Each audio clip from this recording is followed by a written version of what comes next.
Bé, i moltes gràcies per convidar-me per venir a dir 4 paraules aquí al Correllengua de Figueres. Un Correllengua, el Correllengua, que és més necessari que mai. Defensar la llengua, encara que a alguns els hi sembla que no, és més imperatiu que mai. Paradoxalment, quan una part de la nació, aquesta part de la nació catalana, s'encamina cap a la independència, sembla ser, la llengua està més amenaçada que mai. Amenaçada en el seu ús social, en l'ús quotidià, en les relacions interpersonals. I de res valen cooficialitats ni inversions escolars. El cert és que segons la xarxa Cruscat de l'Institut d'Estudis Catalans, a la Catalunya autonòmica i encara espanyola, el català pateix un clar i net retrocés en l'ús com a llengua habitual.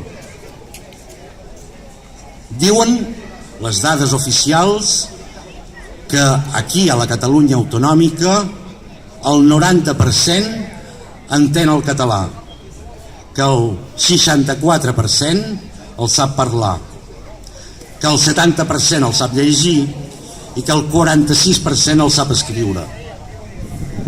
I malgrat aquestes xifres oficials, l'ús social del català retrocedeix ràpidament. Que sàpigui el català al 90%, cosa que subratllen de manera força alegre les dades oficials, no vol dir fer-ne ús, ni de bon tros. A Irlanda aprenen gaèlic a l'escola i només el 4% de la població en fa ús. A Euskadi tenen immersió, una mica diferent, però tenen immersió en llengua basca, com aquí el català. I l'ús de la llengua a Euskadi està estagnat al 25%. Això a l'Euskadi sota sobirania espanyola. Les dades oficials no poden amagar la trista realitat. Hi ha una involució clara en l'ús social del català. És això, i per això, que iniciatives com el Correllengua, tots els correllengues que siguin necessaris, s'han de fer i s'han de continuar fent, amb independència o sense.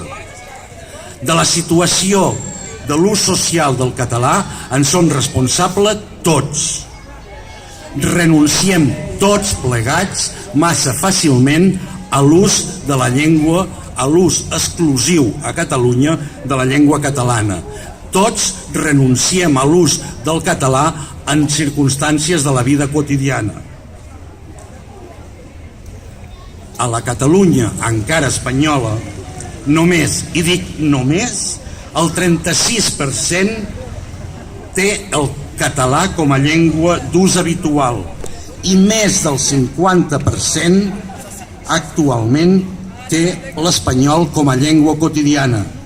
I no sóc jo ni cap organització radical ni alarmista que ho diu. Són les xifres de l'Institut d'Estudis Catalans, l'Acadèmia de la Llengua Normativa. M'han anunciat com que vinc de Catalunya Nord i parlaré de Catalunya Nord. Provaré de respondre aquesta pregunta típica que em feu aquí al sud. Bé, si nosaltres som al nord, a sota de l'Albera, doncs sou al sud, entenem-nos. Doncs la pregunta típica que em feu és què?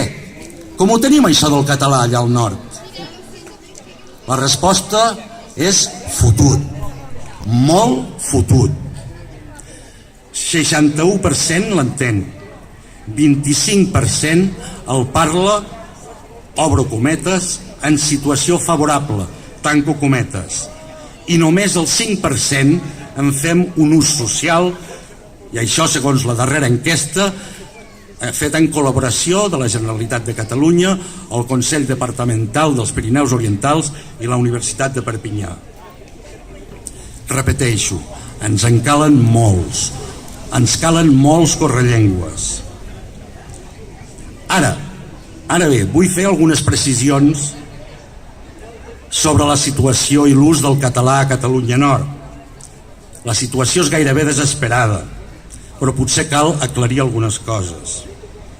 Els codis d'ús social del català i l'expressió profunda de la catalanitat són ben diferents a la Catalunya Nord que aquí, i són fruit d'una manera ben francesa d'esclafar les identitats.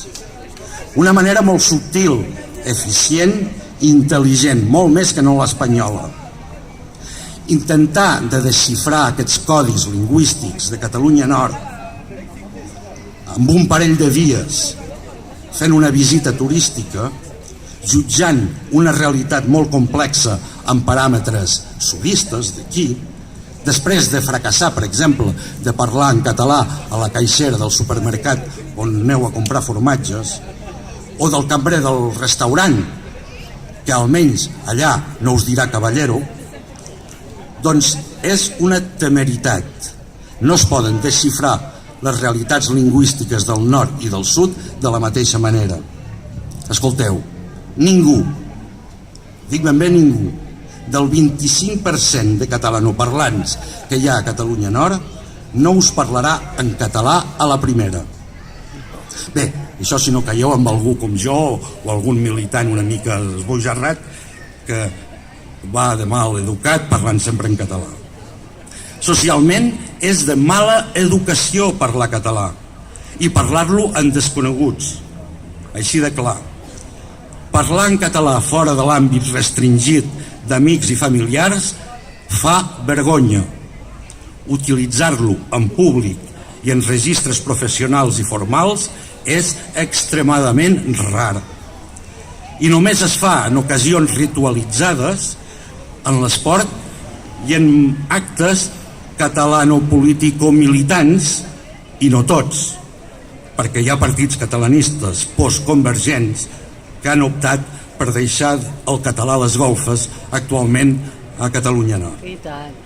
És així. Us entendrà en català més de la meitat de la població, encara que molts facin veure que no. L'altra meitat no us entendrà gens. Actualment, més de la meitat de la població a Catalunya Nord és procedent del nord de França i no tenen cap arrelament ni cultural ni lingüístic amb el territori. Per no allargar-me, no parlaré ni del País Valencià, ni de les Illes Balears i Pituïses, de la Franja, d'Andorra, de l'Alguer.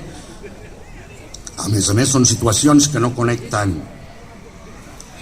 Si la situació política d'una part de la nació sembla que pot arribar a la independència política, i esperem-ho, la situació lingüística, al mateix temps, està cada dia més sotmesa a les llengües imposades, on, per una altra banda, el català s'està diluint en catanyol al sud i en francat al nord. Personalment, soc d'aquells antics que creiem, com deia el poeta, que la meva pàtria és la meva llengua. I voldria esperar, i que esperem tots plegats, que la independència política d'una part de la nació no es faci a costa de la llengua. En definitiva, que el futur estat no oblidi la nació i especialment la llengua. Que la nació completa ni la llengua siguin víctimes col·laterals de la independència. Moltes gràcies.